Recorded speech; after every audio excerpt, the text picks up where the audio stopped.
στην συνέχεια, κυρίες και κύριοι, ο καθηγητής του Πανεπιστημίου του Ουισκόνσιν και της Αθήνας, ο Ανδρέας Καζαμίας, ο οποίος ήρθε στην Κύπρο και μίλησε σε εκδήλωση του κλάδου τουρκικών σπουδών του Πανεπιστημίου της Κύπρου με θέμα τον εθνοκεντρισμό. Κύριε καθηγητά, καλώς ορίσατε στην εκπομπή μας. Ευχαριστώ πολύ για την που κάνετε.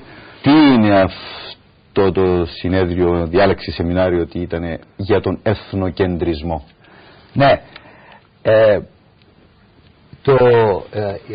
Το κύριο μέρος της ομιλίας μου ήταν για τον εθνοκεντρισμό στην κυπριακή εκπαίδευση, ιδιαίτερα όπως εμπεριέχεται και είναι διάχυτο στα σχολικά βιβλία, εγχειρίδια της ιστορίας και σε άλλα μαθήματα στο σχολείο και σε αυτό που λέμε το άτυπο πρόγραμμα του σχολείου.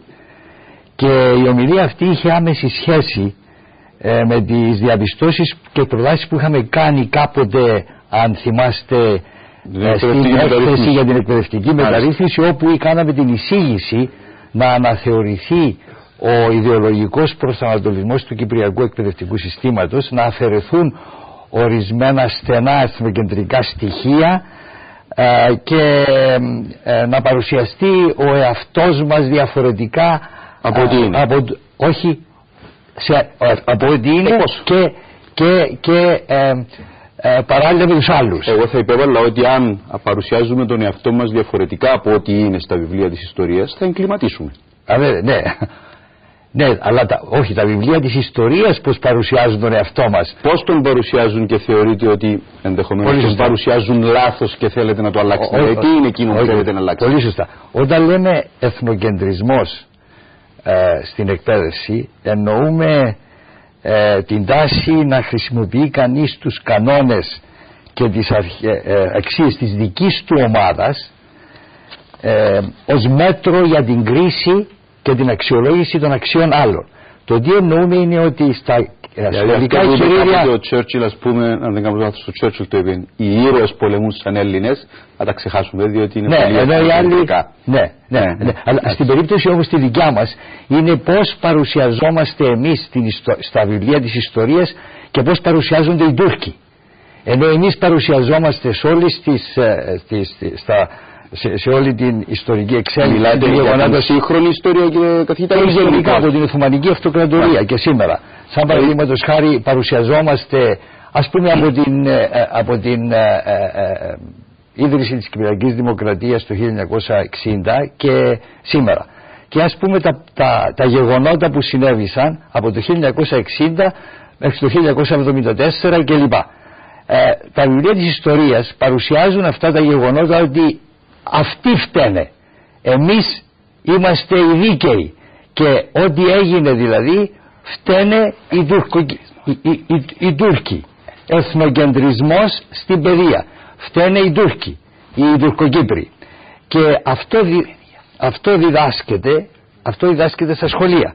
Και εν όψη εμείς είχα εισηγηθεί και προηγουμένως, εν όψη του γεγονότος θέλουμε μια ενωμένη, εν όψη της επανανέωσης, της επανένωσης, της επαναπροσέγγισης, της συμφιλίωσης, αυτά που διακηρύττονται τώρα και της οικοδόμησης ενός διζωνικού, δικοινοτικού και κράτους, δεν μπορεί να παρουσιάζεται η ιστορία έτσι όπως είναι. Και συγκεκριμένα έχω πολλές και να αναθεωρηθούν. Παρουσιάζουμε, είπατε στην παιδεία μας, τα βιβλία της ιστορίας, ότι φταίνε εκείνοι και όχι εμείς. Μπορείτε να πείτε κάτι? Δηλαδή, αν γυρίσουμε λίγο πίσω, δεν μπορώ να φανταστώ να φταίει ο Αρχιεπίσκοπος Κυπριανός, ας πούμε, για τον απαχωνισμό των Μητροπολιτάδων την 9η Ιουλίου τότε. Έτσι. Όχι, ούτε ο Κυπριακός λαός, γιατί η Οθωμανική Αυτοκρατορία τότε είχε υποζυγών των Κυπριακών Ελληνισμών με τον τρόπο που τον είχε υποζυγών. Να πω σε αυτό κάτι. Όχι, δεν θα πούμε ότι δεν υπήρχε απαχωνισμός του Αρχιεπισκόπου Κυπριανού. Δεν θα το πούμε. Αλλά θα το αναφέρουμε. Το ιστορικό γεγονός θα αναφερθεί. Αλλά ας πούμε εμένα αυτό που στο μυαλό μου νομίζω ότι χρήζει κάποιες επεξήγησεις είναι αυτό που είπατε στην αρχή, ότι να μην παρουσιάζουμε ότι φταίνε αυτοί ενώ εμείς δεν φταίνε. Κάτι πιο συγκεκριμένο. Να πω ορισμένα παραδείγματα, αν με επιτρέπετε. Να κοιτάξω να βρω ορισμένα παραδείγματα τα οποία είχα αναφέρει στην ομιλία μου και τα οποία νομίζω ότι αξίζει να τα πούμε εδώ. Για να βρω ορισμένα πράγματα. Ένα λεπτό να μου δώσετε. Είμαι βέβαιος ότι τα βασικά από μνήμης θα τα επιλέξει να τα διαβάσει. Ας πάρω έχω ένα παράδειγμα αυτό, το παράδειγμα